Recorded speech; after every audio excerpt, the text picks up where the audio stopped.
Hey guys, this is Ryan Denson, also known as the Boston Beer Guy. I hope you're doing well and having an excellent Friday. I want to welcome you on to this week's episode of Frosty Boi Fridays, where I will shotgun a Bud Light and then rate a craft beer. I want to welcome on a very special guest, Geoff Giles, who is the lead brewer over at Northwoods Brewing. Geoff, thanks for joining us. Hey, nice to be here. Thanks for having me. Awesome. Well, before we jump into everything, can you talk to me a little bit more about Northwoods Brewing and sort of the history behind it? Yeah, so Northwoods, we've been open for about 2 years now, and basically the owner of Northwoods, Jeff Fennerty, he used to be a co-owner of York River Landing up in York, Maine. I don't know if you've heard of that before, but it's kind of a famous beer bar in southern Maine. And he sort of got into craft beer by, being a part of that, and he ended up selling his stake in that restaurant. And in his restaurant, Johnson's, which is in Northwoods, he basically took out a large loan and started a giant brewery. I mean, not giant, but, it's a pretty large expansion onto what that restaurant was. And we've got a 3-barrel brew house and a 15-barrel brew house. So it's just been onward and upward from there. We started with a Nano Plus license in New Hampshire, which just allowed us to serve 4-ounce pours. And then the bakery, which is a whole nother thing that's attached to the building, they eventually would serve pizza as well. So then we got we started with a Nano license, and then we went to a Nano Plus once we served some food and do full pints. And then since then, we've done several tank expansions. And now we've actually just upgraded to a beverage manufacturing license. So that's like 2,500 barrels plus per year. Oh, wow. And now we can do seltzers and ciders if we wanted to and things along those lines. But yeah, basically we're sort of a farmhouse-inspired brewery. A lot of the yeast that we use is Norwegian Kvite yeast. Okay. Which has sort of been up and coming in the past couple of years. It's pretty easy to work with, so we like it a lot. But yeah, about half our beers are Kvite, and then the other half are just normal Saccharomyces and other types of sour yeast and things like that. So awesome. Yeah, it's been a pretty wild ride. I've been with them for about 1.5 years. So half a year after they opened, I came from Red Hook Brewing in Portsmouth. Okay, I'm very familiar with those guys. Yeah, I got out of the corporate world and I went back to the nano brew microbrew scene. So. Gotcha. Awesome. Well, we got a lot more questions for you coming along. We're going to start off. We're going to be reviewing today the Trapper's Pack New England style IPA, as you can see there. So I'm excited to open this one up. But before we do anything, we obviously have to shotgun this beer. So as everyone knows, all my beer reviews are sponsored by Proof Somerville on 10 Main Street.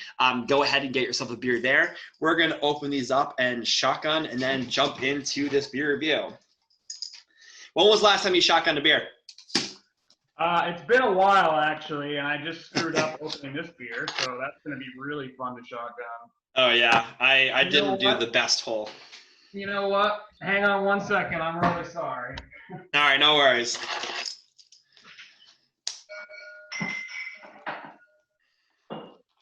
I had an okay shotgun here. For everyone at home as well, Northwoods Brewing Company is actually located in Northwoods, New Hampshire.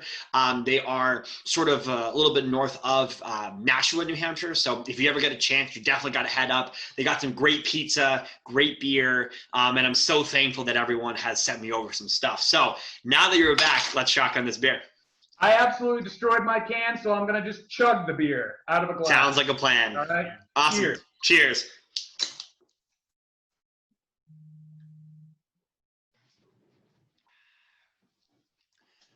Ooh.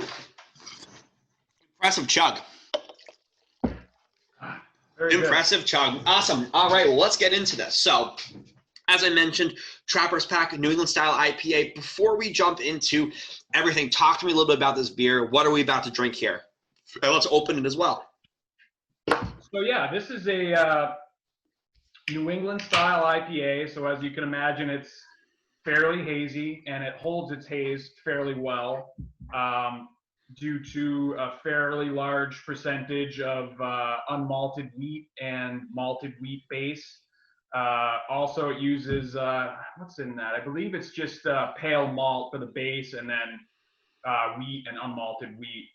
And then it gets a nice mosaic and lemon drop charge in the kettle and whirlpool, and then a nice big lemon drop mosaic dry hop, and then a second dry hop that's a copious amount of Idaho 7.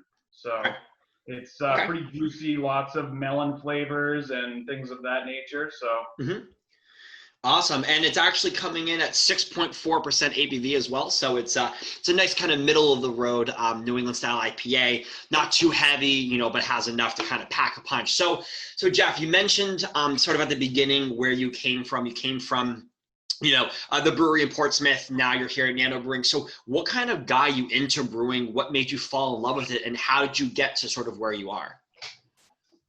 To be honest, kind of in a strange roundabout way, but I ended up sort of lucking into a job at Red Hook, starting my way from the bottom. And, you know, I actually started back in shipping and receiving, and ended up on the can line for a while, and then managing the wastewater plants. And then I ended up getting one of the sort of coveted brewing jobs at Red Hook. And, you know, it's a lot of being down in the cellar, filtering beer and doing transfers and large dry hops and things like that. And then I spent a good amount of time up in their 100-barrel brew house. So it's about a year and a half of actually brewing at Red Hook. Yeah. Okay. Yeah, that's interesting. I mean, and that's a lot different. So as this review will go out, my small little brewery that I started just with my roommates down in our basement will finally have our first beer out, and we're actually about to dry hop it now, but I know when this goes out, it'll be over. So, you know, I can only imagine how much more sort of stressful and time management you need to have in terms of getting everything all situated and ready. So can only imagine. Yeah, it's a lot of we're putting in like 3 ounces of Galaxy. You're putting in pounds and pounds of hops. So to all with you. So talking a little bit more about you know, Northwoods, what are some of your responsibilities? So pretty much from A to Z. I mean, materials ordering, scheduling, helping plan recipes, designing recipes, cellar work, brewing, canning. There's only 4 of us, and we're all brewers with a fair amount of experience. So it's, I mean, shipping, receiving from the start to finish, pretty much. I take the product in, make the beer, can the beer, send the product out. I have a hand in pretty much all of that, as most small brewery employees do. Yeah. So yeah, it's kind of cool because it's nice to just have a hand in everything, and it's rewarding to be able to, you know, work together to just get it done. Yeah. No, that's great. And you're talking a little bit about getting into making the recipes. Now, I ask this question to every single person I interview that works at a brewery. So, because I'm doing a little bit of the same thing right now. You know, I'm thinking about name designs. I'm thinking about what the beer bottle will look like, or what the can will look like. So when you're getting ready to brew a beer, when you're creating the recipe, you're ordering the materials, you say, okay, this is what we're going to be brewing. Do you keep the can art in the back of your head and the name of what it's going to be called when brewing it? Because I know when I'm looking for beer at a local store, if I find a brewery that I don't know of, they have a cool can, I'm more likely to buy it. So does that kind of resonate with you? Honestly, oftentimes the way things have gone at Northwoods is that we design and brew a beer that sounds interesting to us, maybe hopefully different than something that we've done in the past, just to try out something new hop, new process techniques, new yeast maybe. And then, you know, once it's fermented and we're tasting it, then oftentimes that's the point where we name it. And, you know, once we scale it up to, from the 3-barrel pilot brewery, once we scale it up to a 15-barrel brew, if it does well, that's the point when we would have our artists come up with some sort of a design for the name, and then have our label company bust out some labels. So, do you have an in-house artist, or do you outsource it? We basically do because actually the owner Geoff, as I mentioned him before, his daughter is an extremely talented artist. She's a middle school teacher or a high school teacher, but she's also a great artist. Her name's Sarah Fenerty, Yeah. and she's just, I mean, every single one of our labels she's done, except maybe 1 out of 15, you know. So Yeah. eventually, I think she's going to come on as at least a part-time employee. So we'll have basically an in-house artist. Yeah. Yeah, I've actually been working with her, and I actually submitted a photo for her, and you guys posted on your Instagram, and I think that's actually what she's planning on doing, which is really cool. It's always good to have like sort of an in-house, graphic design artist and whatnot, and someone who can, kind of take what you guys are thinking and actually put it on paper without having to sort of outsource it to, an external source, which is great. So being along in the process of the brewing, obviously these beers are your babies. Do you have any beer that is your favorite from Northwoods, either that you have on right now or that you've brewed in the past? That's a good question. Lately I've gone down the lager rabbit hole, just because they're so crushable and there's a lot of just subtle nuance to them, and just being able to use the sort of noble German hops and getting all kinds of interesting flavors out of those. Yeah. Our Kolsch, which actually we haven't canned yet, but we have a 30-barrel batch of that in one of our new lager tanks right now. Should be coming out in a couple weeks. So that's called 8 Penny. It's a Kolsch. Okay. And that is really one of my favorites that we've done because it's just so crushable. It's got a lot of good flavor in it, Gotcha. But as far as hoppy beers go, I really like our pale ale, Lamb Locks and Brookies. It's got a nice spice to it. And also crushable.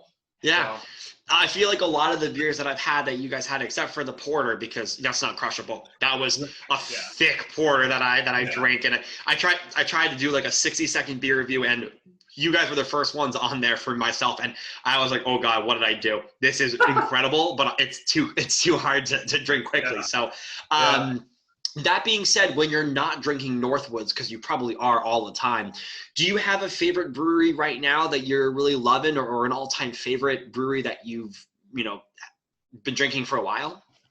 Yeah, it's kind of a big toss-up for me between a few, but okay. I mean, my all-time list them out. It's Hill Farmstead. I mean, I see the shirt. Sean, I represent, Sean and his guys up there, I mean, they pretty much can do no wrong, in my view. I know people have other opinions about that, but between Hill Farmstead and Allagash and Lawson's Finest Liquids, those are kind of my top 3 for sure. So I would say a few of mine up there, because again, you're the first person I've had that's been outside of Massachusetts, so congratulations. I love it. I'm so excited. But I would say some of my favorite beers that have been up there are Lawson's, Hill Farmstead. I would even throw in Frost. Foam, Fiddlehead, a lot of those sort of, and then Bissell Brothers is probably one of my top favorite. Their Swish is just so delicious. Really, you can't beat it. Yeah, you can't beat it. So awesome. So let's kind of get into this beer a little bit more, dive in. I know we talked a little about it, but, again, it's a 6.4 ABV. We talked a little bit more about, what sort of the hops are in it. It's definitely got this really nice yellow golden hazy sort of color. So as the guest of the show, what would you rate this 1 out of 10? Now, remember, this sort of comes with an asterisk. You can't be biased, so pretend you're walking into Northwoods for the first time ever, and you're drinking you're getting this beer. What would you sort of rate this, or even this batch of Trappers Pack? Yeah, that's a good question. So yeah, it is the second batch of Trappers Pack, and it was scaled directly from a 3-barrel up to a 30-barrel batch. So it came out pretty good considering. And if I had that based on my experience with beers, I'd probably give it a solid 7, 7.5 anyway. And that, considering some Hill Farmstead IPAs, I might give a 10 out of 10. I'd give it a solid 7 at least. And I'm a big fan of it. And there's not a lot of beers of ours that I'm excited to crack a can of, as quite much as this one anyway. Yeah. It's great. It's a great drink. I mean, it's a great beer. I mean, from just the smell of the can, I mean, you're getting this sort of like this lemon, this pine, the lime. You're getting a lot of the flavors right off the nose when you're originally opening it. You know, it's got a little bit of that sort of lightness of like a watermelon. So you got a lot of flavors. Obviously, the hops, the yeast, the malts that you're using are just packing flavors in. I'm actually going really kind of close to what you said as well, because you mentioned around like a 7. I'm going to give it a 7.25. I think it's a great beer. It's a nice, crushable, easy beer to drink. You know, you're going to want to have a few more than just one, unless you're trying to save it like myself, because I don't want to go through them too much. But yeah, I would give it a solid beer. I mean, it's an excellent beer. And, you know, everyone who's been watching, you know, again, thank you so much for joining the show. It was awesome to have you guys finally on. We had a lot of going back and forth, and, you know, a lot of beer shift, which I cannot thank you guys enough for. So cheers, and thanks for coming on. Cheers. Cheers.